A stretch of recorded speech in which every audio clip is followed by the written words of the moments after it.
Alright, chaps, here's our book that we will be reporting on. As you can see, is the typical formula lately is about halfway through it. Here's me looking like an atavistic monster in my bathrobe.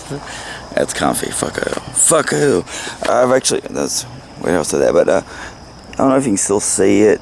Yesterday would have been a lot more apparent, but I have little pock marks on my skin, and let me try to switch it and see if it's more visible. Yeah, there you can see. Boom. Let's try the other hand now. But I suffered from what they called, oh wait, this is backwards. The book is backwards. It's got a cool color though. Hand, foot, and mouth disease, which some people have said only kids get, but that is apparently not the case, because not only did I get it, but Chelsea got it as well. So hold on, let me cut this real quick. Oh yeah, it's cool out in spring, man. It's early spring and it's very green in Tennessee. Gotta love that greenery. But anyway, to this book. I actually, where do I start it? Compared, because the last book I did, Harold Bloom, was also about, well, I don't know if it's necessarily about the great works, but it seemed like a comparable work. And I have to say, I like this guy a lot more, David Denby, than fucking Harold Bloom. Is that, comment, is that you? What are you doing over here, you crazy cat? Meow. He's always falling off the house. You're a good cat. Alright, fine, then run, you son of a bitch. Who's gonna pay? Oh wait, that's not comment, that's solar. Okay. Anyway, yeah, I like, it's backwards again. Yeah, I like this one so far a lot more than Harold Bloom. He actually explained shit. Like, Harold Bloom would just fucking go on this whole, you know, like one of those fucking extreme, like, I just stream conscience to shit, but I elucidate as well, man. I'm like, I'll tell you what, I don't just fucking, oh, of course this is a post-Hegelian, you know, situation where, I don't remember his fucking wording, but it's like he just goes on this glib rolling ball of fucking, where he has this prototype in his head for what the fuck he's talking about. Be like, dude, I don't know what the fuck you're talking about. You're gonna have to explain this to me. With this, you don't have that problem. This one I thought was a lot more intriguing in the whole setup, because the setup is, I think it's like 48-year-old. It takes place in 1991. But it's this 40-year, I believe he's 48 years old. I had to look, go over his bio, because I don't really know him very well. But I believe he's a journalist and a film critic for The New Yorker. You can kind of tell that, well, in reading this, I think he kind of touches on film criticism a little bit. Like, I mean, you're not going to get much filmic knowledge out of this, but I believe he specifically spoke about movies a few times. But he goes to Columbia University back in 1991, and he does 2 courses. One of them is, was it? God damn it, I can't remember. There's one that's like culture, the canon, maybe it's like the canon, and the other one is, damn it, I should have, it doesn't matter, but they're 2 courses, and they're very similar, and they're about basically the Western canon. They're kind of like different takes on it, and he wants to know, is like, should these exist? Because, you know, a common, even back then, you know, that movie, the PCU, I think, came out around this time, the movie. So you had political correctness back then, but now it didn't, you know, just eat away at the mainstream culture. It was more of a, I think, academic phenomenon, or, you know, it was mocked in media frequently. Nowadays it's a lot more invasive. It's not so much cancel culture as it's cancer culture. But in this, what I find fascinating is also, this is when people wrote books like this, like journalists, they would have pushback. I don't think you'd get that much anymore. Like, every so often when I watch like Bill Maher or something, you know, there is some pushback from people on there, but I don't know, it's just refreshing to see, like, he'll talk about, like, oh, if you have students analyzing Dante's Inferno, that they're not understanding it. Like, he points out that one kid, you know, it's like, the kids are all young and they're giving these politically correct answers. Sometimes not like blunt, but it's like subtly politically correct. And like somebody said, or one of the assignments was have the students, who would they put in Dante's Inferno, from the Divine Comedy, like what circle of hell, blah, blah, blah. And, they'd give the easy moralist answers. Not even more, well, I don't know if you want to say, because, that is kind of like a Puritan, you could say the Puritan book, but it would be like modern concerns, like I would put the Nazis in there and have them listen. It was, that was another thing. It's more anodyne. It wasn't. It's like they'd have dumb ones, like they'd be forced to yell forever, or they'd have the Nazis listen to the sufferings of their victims. And then David Denby points out, I was like, dude, Nazis in fact many of them did listen to the sufferings of their victims and weren't much moved by them or enjoyed them or just didn't give a fuck. It's just. Yeah, I don't need to linger on it, but it's one of the interesting things is, though, he benefit and he gives credit to the kids when they say something profound or poignant, or I hate using the word profound for some reason, but it's just interesting hearing not just him take the course and his view of, whether we need the dead white men courses, but just what the students say, and he takes in what the students say about the characters and the plot and shit like that, and then how he struggles on the exam, and like he feels like the way the exam questions are kind of like trying to find a way to invoke sacrosanct, but yeah, you just like, I don't know, I'm gonna get caught up on that shit. Now I'm lost. What do I need to, where should I go from here? I'm gonna eventually turn to my phone and show some passages, and I'm also going to clarify a few things. Like he talks about I learned some new things, like the Aeneas, is that his name? Aeneas. Well, Virgil wrote the Aeneas. The Aeneas is, the Aeneid or whatever. Always fucking weird. But it's apparently wrote 750 years after the Odyssey and the Iliad, like the Homer's works. And I don't think he said it like this, but it made me think of how he described it, almost like how the New Testament is to the Old Testament. Is that how the Aeneid is to the old Homer works? Is it like the New Testament version of those? But it's like he wrote it. Virgil apparently wrote it to support the state of Rome. It was more of about like the claims, like the accusatory remarks of some critics. He even says some professors still will teach the courses, but will teach it in a kind of like deconstructed way, because but anyway, I'm trying to get all over the place, but shit, now 750 years that fucking, but anyway, it's used to like prop up Rome, and it was interesting to learn about shit like that. And now he's talking about how Boccaccio pushed out Rabelais, is it Francois Rabelais or whatever? He says Boccaccio actually has stories. Is it Decameron? I can't remember the exact dates those were wrote, but he says they're actually more like sex positive than like for that time. The works almost seem as sex positive. Hold on, I'm gonna go inside and I'm gonna give it a few notes, and I'm just gonna read from the. Let's pause. I gotta reorient myself. Alright, I decided to come back in here. I was looking through my notes, and I made a little like just like highly specific notes. I was like, I don't really need to go into depth. I want to see if there's more marks. Maybe they'll show in the light, but actually I thought they were showing in the dark more. Yeah, if you can't tell, I'm still recovering from sickness. But I'm doing better, so my voice is cracking, but sometimes my voice sounds better when it's like this, my ear.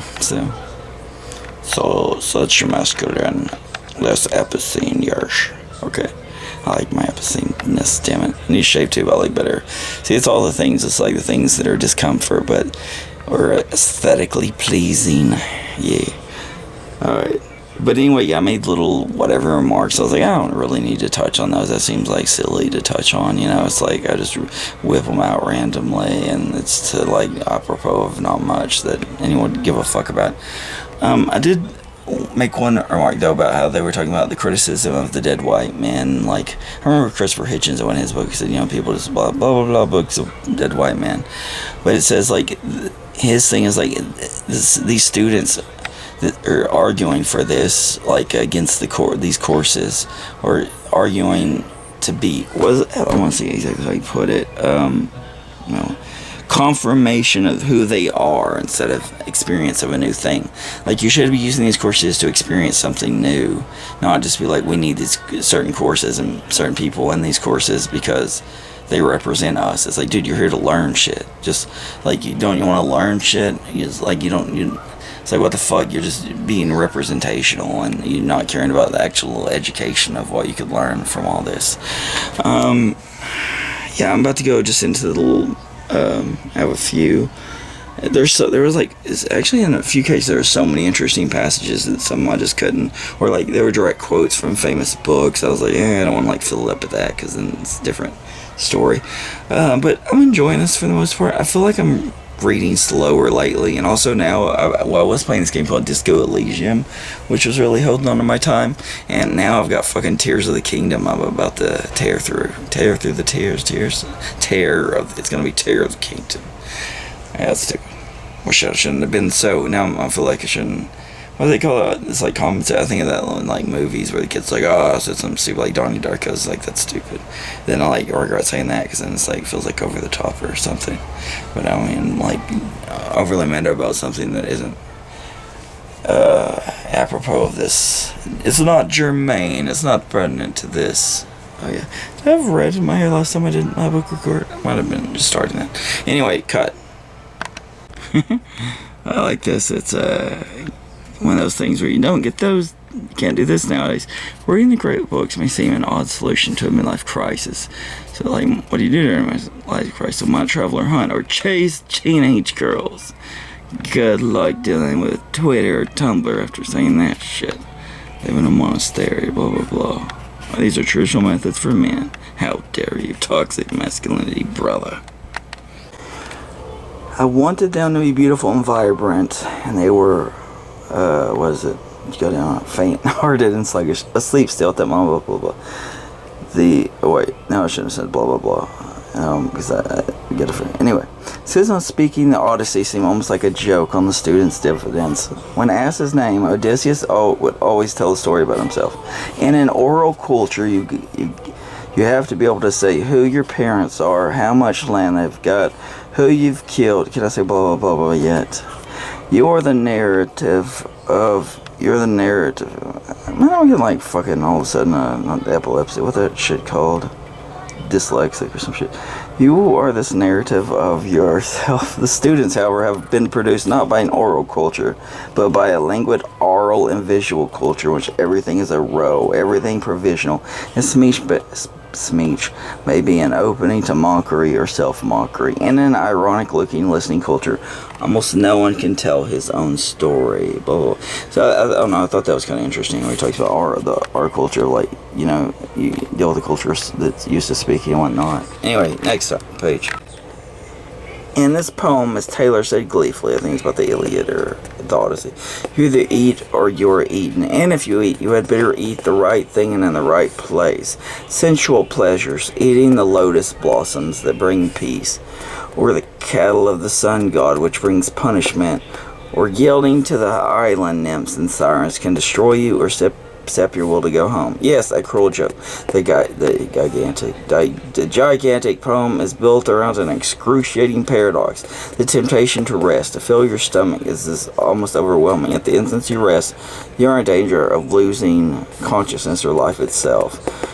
There is no rest. May the Western glory and the Western disease, that there's something alien. I'm letting you read this. It has not much figured in the epic's popular reputation. It was a finer, more exhilarating and challenging work than most people thought. Anyway, I don't know, I thought that was interesting at first. Now, like, looking back, it's like I'm kind of lost in what I was interested in. It's like vaguely, it has some vague point it's making about eating and not eating. Yeah, I don't know, I'm out of it right now, so I don't use that. Cut. There's Percy over there being a little weirdo. What are you doing, Percy? Meow! Meow!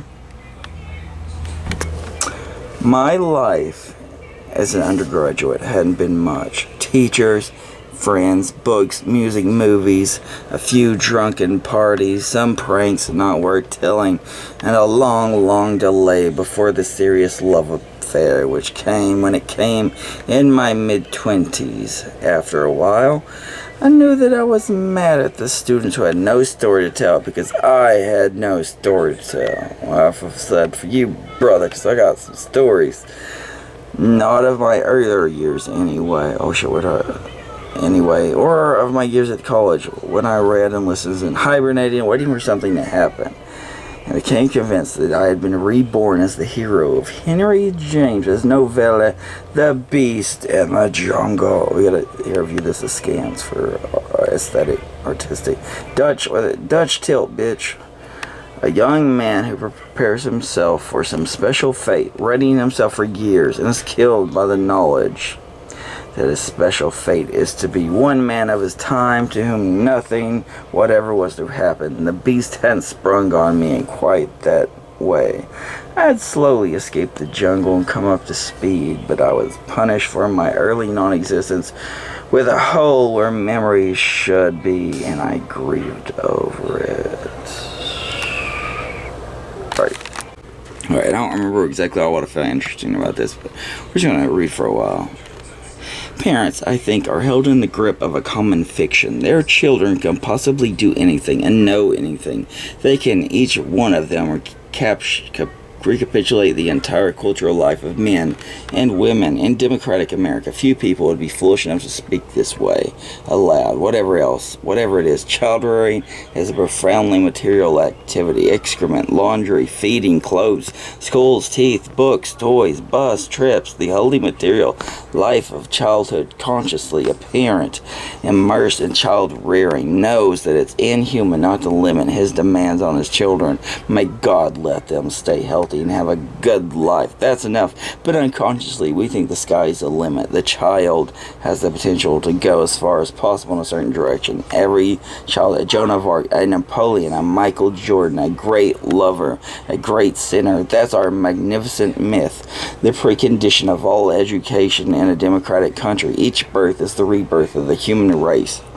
Believing in the myth is perhaps more necessary in America than anywhere else, for in a country in which the media set many of the values, derision can easily bully parents out of having standards at all for their children, and almost everything the children hear from the media or their friends turns culture and learning into a joke or a duty. At best, an area of pious silence. In movies, dumb is in. The wisecracking heroes and heroines of old movies have been replaced by slobs, screw-ups, and idiot savants mysteriously blessed by God. For teenagers, knowing something apart from computers is rarely cool. The person who puts on airs is the eternal American figure of fun. In a TV sitcom, for instance, anyone who thinks she's special becomes a butt. Once she's joshed out of it and admits she's a goof like everyone else, then she's fine, but not until then. At many American schools, a teenager had bet... wait, hold on. It's starting to lose my place. It's hard to do with this. But they're hired to make fun of his intellectual interest.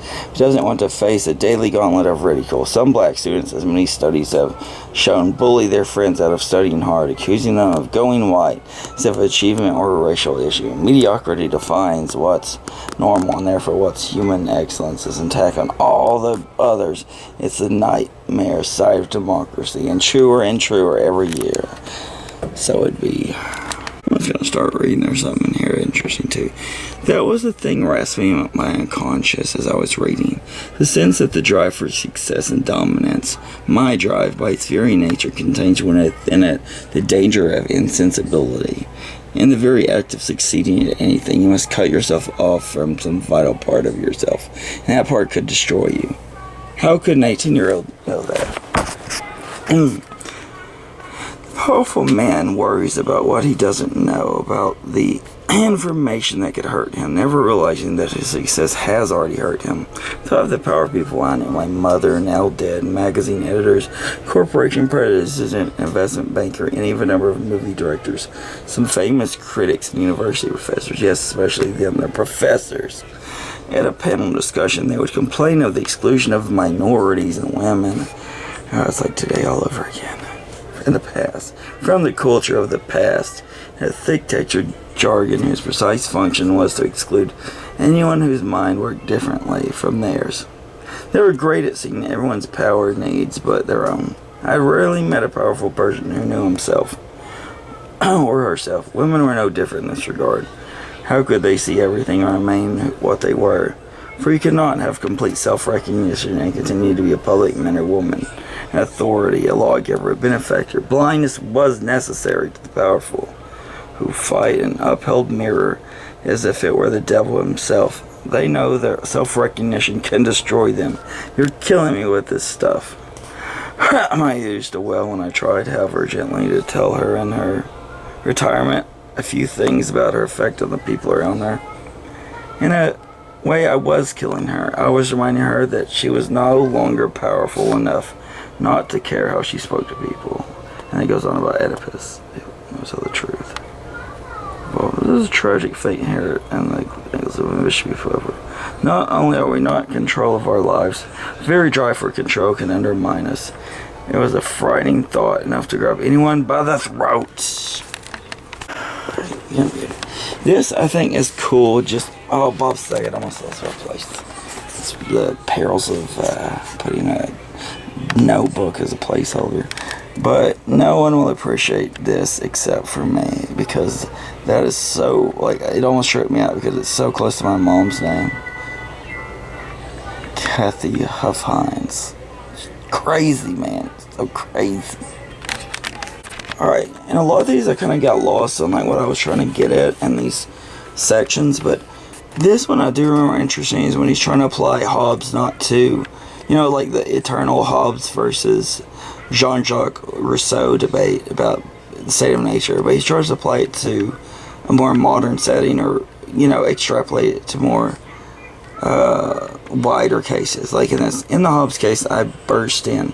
Think of Wall Street and the inner cities. I said a Hobbesian or Hobbesian case could be made. The lessening of regulation on the street in the Reaganite 80s. The president praising greed, telling people it's moral okay, even a good thing, and rewarding the wealthy with lower taxes. And look, one result was excessive predation, corruption, insider trading, our aversion to capitalism at its most lawlessly other-annihilating. And in inner cities, the shrinking of the police presence, the withdrawal of the cop on the beat, and hence the lessening of fear, and made it easier for kids to turn to crime. In the 80s, the fear of punishment had subsided. The war of all against all had broken out. Kids were going after one another with automatic Yugoslavia. I was like, what the fuck is that? Hobbes had written a terrific description known of Yugoslavia. Where's that one guy, Marco? I'm thinking Marco Krokop, the MMA fighter. Marco Slavic. That don't fucking matter, that one guy though. After the breakup, but of Wall Street, Washington, D.C., and South Central L.A. in the last 15 years. Soon he came back to me, blah, blah, blah, blah. Yeah, so many forces, blah, blah, blah. But at the end, he says, God damn it, the only is to generalize. Oh, yes, that's the problem, he says, with a lot of students is they don't want to generalize at all. The desire to see absolutely everything is a very special case for each place. Special historical circumstances was the undergraduate version of political correctness. And so that's what I'm saying, is like he points out the problems of political correctness, where nowadays sometimes, you know, at least in books we lose sight of it. You know, it's like the inability to speak certain truth because it's inconvenient or isn't so. It's such a pulchritudinous way of envisioning the world. Alright. Isn't it interesting how he points out Not that the students balked at the gravity of their readings. They were Americans, and they came out of a culture that separated art from entertainment, a culture that encouraged its members to develop a double consciousness, the one half fueled by piety, the other by derision and irony. And they were freshmen as well, and were perhaps trying to live up to the occasion. They might not have to laugh. Yeah, it's like humor, whether you can, oh yeah, then it talks about, like I said, vocation, I mentioned him earlier, erotic, trash, it explains it, Venezuelan. Anyway, you don't need to get on all this, that's pretty much all the, sorry, it's a mess in here. I'm not apologizing, actually, fuck you, it's messy, it's not even my room, that's the bubs. Alright, let me pull this chair up. Gotta stop apologizing for shit. It's a force of habit. Habits begin as cobwebs and end in chains. Actually, if I was going to apologize for anything, I was like, some of these, I don't know, my delivery on some of these, this one was a little bit haphazard because, I don't know, I was trying to remember, as I was, this almost like I'm reviewing now my review of all this, but I was trying to explain the importance of certain paragraphs, and I was trying to remember, and I was like, where do I begin and stop? And that's also a problem I have with some of my wanting to pinpoint certain things, is I don't remember exactly how much I want to show, and especially it's also hard to read with my voice like crackly like this, even though I did audio earlier. Alright, fuck it, I don't give a shit, but I'm uploading this as it is. Not like I'm got any, just maybe that's why I don't have viewers, but fuck you. Peace.